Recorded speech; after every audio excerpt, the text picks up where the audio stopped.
నమస్కారం అండి.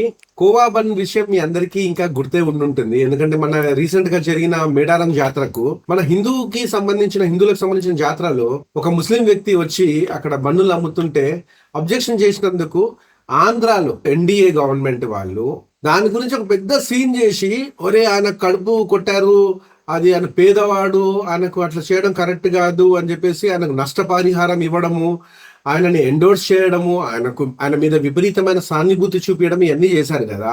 ఒక విషయం అడుగుతున్నానండి, మేము హిందువులము, నేను పర్టికులర్లీ నాన్ హలాల్ రెస్టారెంట్ పెట్టుకొని జట్కా రెస్టారెంట్ పెట్టుకొని బిజినెస్ చేసుకుంటుంటే, మేము ఎక్కడైనా యాడ్స్ వేస్తే, మేము ఇక్కడ ఫేస్బుక్ లో, ఇన్స్టాగ్రామ్ లో, లేకపోతే డైరెక్ట్లీ ఆఫ్లైన్ పబ్లిసిటీ ఏమైనా చేస్తే, సంబంధం లేని వాళ్ళు అంటే కొందరు ముస్లిమ్స్ వచ్చి కామెంట్స్ చేయడము, క్రిటిసైజ్ చేయడము, అన్ని తప్పుడు అబద్ధపు మాటలు చెప్పి హిందువులను, క్రిస్టియన్లను మిస్లీడ్ చేసుకుంటూ, అంటే జట్కా తినకూడదు, జట్కా అంటే మంచిది కాదు, సైంటిఫికల్లీ కరెక్ట్ కాదని అన్ని తప్పుడు అబద్ధపు మాటలు చెప్పుకుంటూ పబ్లిక్ ని మిస్లీడ్ చేసుకుంటూ మాకు అపారమైన నష్టం చేస్తున్నారు. మరి ఇప్పుడు మీకు అయ్యో అనిపించదా సార్? నేను పవన్ కళ్యాణ్ గారిని అడుగుతున్నాను, లోకేష్ గారిని అడుగుతున్నాను, ఎన్డీఏ సర్కార్ని అడుగుతున్నాను, మీకు మా మీద సానుభూతి కలగదా, జాలి కలగదా? పైగా నేను ఒక డిసేబుల్డ్, బ్లైండ్ని, వికలాంగుడిని, మరి నా మీద మీకు ఎందుకు లేదు సార్ జాలి? అంటే నేను హిందువానా? చెప్పండి సార్ సమాధానం. అక్కడ పేదవాడి కడుపు కొట్టిరన్నారు, మరి ఇక్కడ వికలాంగుడు కడుపు కొడుతుంటే మరి ఎలాంటి యాక్షన్ తీసుకోరా? సరే, నా గురించి వదిలేసేయండి సార్. ఇంకో విషయం అడుగుతాను.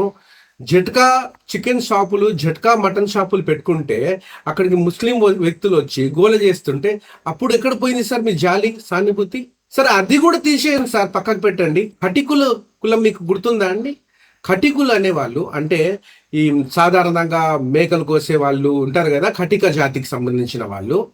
వాళ్ళకు ఉద్యోగాలు లేకుండా అయిపోయినాయి సార్ హలాల్ కారణంగా. ఎందుకంటే ఏ చికెన్ షాప్కి పోయినా, ఏ మటన్ షాప్కి పోయినా అక్కడ స్లాటరింగ్ చేసేది అందరు బుచ్చర్స్ కూడా ముస్లిమ్సే ఉంటున్నారు. మరి వీళ్ళ ఉపాధి సార్, అప్పుడు అనిపించలేదు సార్ జాలి? అప్పుడు కలగలేదా మీకు సానుభూతి? వాళ్ళకు నష్టపరిహారం ఇవ్వరా సార్? ఎవరిస్తారు సార్? నేను ఎన్డీఏ సర్కార్ని క్వశ్చన్ చేస్తున్నాను. మాలాంటి హిందూతో వాదులే కదా సార్ ఎలక్షన్స్ టైంలో ప్రమోట్ చేసేది, సోషల్ మీడియాలో గొంతు, మా గళాన్ని ఇప్పి మాట్లాడేది, ప్రజలను చైతన్యవంతం చేసేది. మళ్ళీ మాకు బాధ అనిపించదా? ఆలోచించండి సార్ మీరు కూడా. పవన్ కళ్యాణ్ గారు, మేము మీ ఇన్స్పిరేషన్ తీసుకొని హిందుత్వం కోసం పోరాడే వాళ్ళమండి. మరి ఇప్పుడు ఎందుకు మాట్లాడతలేరు సార్? ఆలోచించండి సార్. నేను మీ Suman Bhokre, orbit kitchen, OKFC నుంచి. నమః పార్వతీ పతే, హర హర మహాదేవ్.